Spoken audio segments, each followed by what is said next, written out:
High dears, অনুর হেসেল ঘরে তোমাদের স্বাগত জানাই। আজকের আমি করতে চলেছি গাজরের হালুয়া। আর আমি কিভাবে করি সেটা তোমাদের সঙ্গে চলো শেয়ার করি। শীতকাল তো পড়েই গেছে, এখন বাজারে গাজর অ্যাভেলেবল পাওয়া যায়, তো চাইলে তোমরা বাড়িতে কিনে নিয়ে এসে এরকম গাজরের হালুয়া বানিয়ে ফেলতে পারো। আমি কিভাবে বানিয়েছি তো তোমরা দেখতে থাকো। প্রথমেই আমি গাজরটাকে ভালো করে স্কিনটা তুলে নিয়েছি গাজরের, তারপর এটাকে ভালো করে ধুয়ে নিয়েছি, তারপর এরকম একটা কোড়ার মাধ্যমে কুড়ে নিয়েছি। তো দেখতেই পাচ্ছ এগুলো পুরো সব কোড়া হয়ে গেছে, আর দেখতে কত সুন্দর লাগছে, একদম টকটকে লাল লাল ঠিক নয়, অরেঞ্জ লাল মেশামেশি। তো ওটা পাশে রেখে দিয়ে এখন আমি পরের স্টেপে চলে গেলাম। এখানে আমি সুজি নিয়েছি, বেশি নয়, অল্প খানিকটা সুজি নিয়ে আমি এটাকে ভালো করে ভেজে নিচ্ছি, যতক্ষণ না লাল লাল করে ভাজা হচ্ছে। দেখতেই পাচ্ছ এটা লাল লাল করে ভাজা হয়ে গেছে, তো আমি তুলে নিলাম।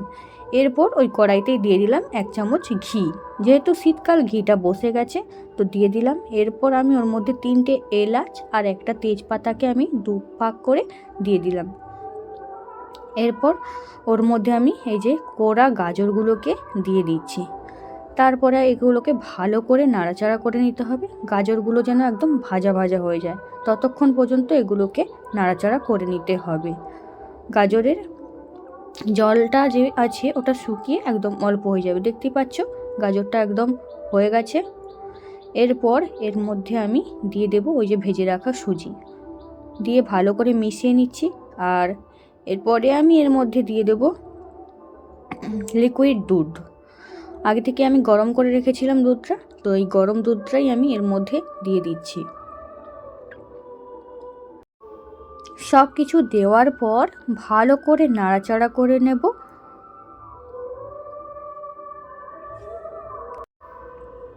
এরপর এটাকে ফুটে ওঠা পর্যন্ত অপেক্ষা করব। এটা যখন টকবক করে ফুটতে থাকবে তখন আমি এর মধ্যে দিয়ে দেব সামান্য একটু লবণ। তারপরে আমি দিয়ে দিচ্ছি গুঁড়ো দুধ। গুঁড়ো দুধটা দেওয়ার পরে আবারও ভালো করে মিশিয়ে নেব। এটা খেতে কিন্তু দারুণ লাগে। যদি এভাবে তৈরি করে না খেয়ে থাকো তো অবশ্যই বাড়িতে ট্রাই করো। আর যদি আমার ভিডিওটা ভালো লাগে অবশ্যই লাইক, কমেন্ট, শেয়ার আর আমার চ্যানেলটাকে সাবস্ক্রাইব করতে ভুলবে না। তো দেখো এখানে এটা ফুটে ফুটে একদম দুধটা শুকিয়ে গেছে। এরপর আমি এর মধ্যে দিয়ে দিলাম পরিমাণ মতো চিনি। যে যার যেরকম মিষ্টি খাও সেরকম বুঝে চিনিটা দেবে। তো দেওয়ার পরে আবারও আমি নাড়াচাড়া করে নিচ্ছিলাম।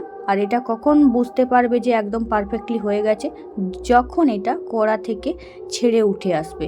তো দেখতেই পেলে ওটা পুরো উঠে আসছিল। এরপর আমি এটাকে নামিয়ে নিচ্ছি। থালাতে আগে থেকে আমি ঘি ব্রাশ করে রেখেছিলাম। এরপর গাজরের হালুয়াটা আমি থালার মধ্যে দিয়ে দিলাম, ভালো করে বিছিয়ে নিলাম। তারপর আমি একটা চামচের সাহায্যে ভালো করে প্লেন করে নিলাম। চামচের সাহায্যে হচ্ছিল না, তারপর হাত দিয়েই করছিলাম। তো এরপরে আমি এটাকে বরফি স্টাইলে কেটে নেব। ভালো করে সুন্দর করে ছুরি দিয়ে বরফি স্টাইলে কেটে নেব। আর তারপরেই হয়ে যাবে গাজরের বরফি হালুয়া রেডি। ভালো করে আমি কেটে নিচ্ছি। এক সাইড কেটে নেওয়ার পরে অন্য সাইডটাও কেটে নিতে হবে। আর হ্যাঁ, এটা কিন্তু গরম থাকা অবস্থায় একদমই করবেন না।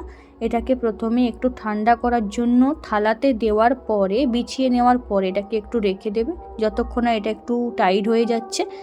তারপরে যখন ঠান্ডা হয়ে যাবে তখন এটাকে কেটে নেবে। আর কাটার পরে তারপরে এটাকে খাওয়ার পালা। তো দেখতেই পেলে গাজরের বরফি হালুয়া একদম পারফেক্টলিভাবে তৈরি হয়ে গেছে। আর দেখো এটা দেখতেও কত সুন্দর লাগছে। আর হ্যাঁ, এটা কিন্তু খেতেও অসাধারণ। অবশ্যই যারা এখনও পর্যন্ত এইভাবে বানিয়ে খাওনি তো অবশ্যই বাড়িতে বানিয়ে নিও। আর সবাই খুব ভালো থেকো, সুস্থ থেকো। দেখা হচ্ছে পরের কোনো ভিডিওতে। টাটা।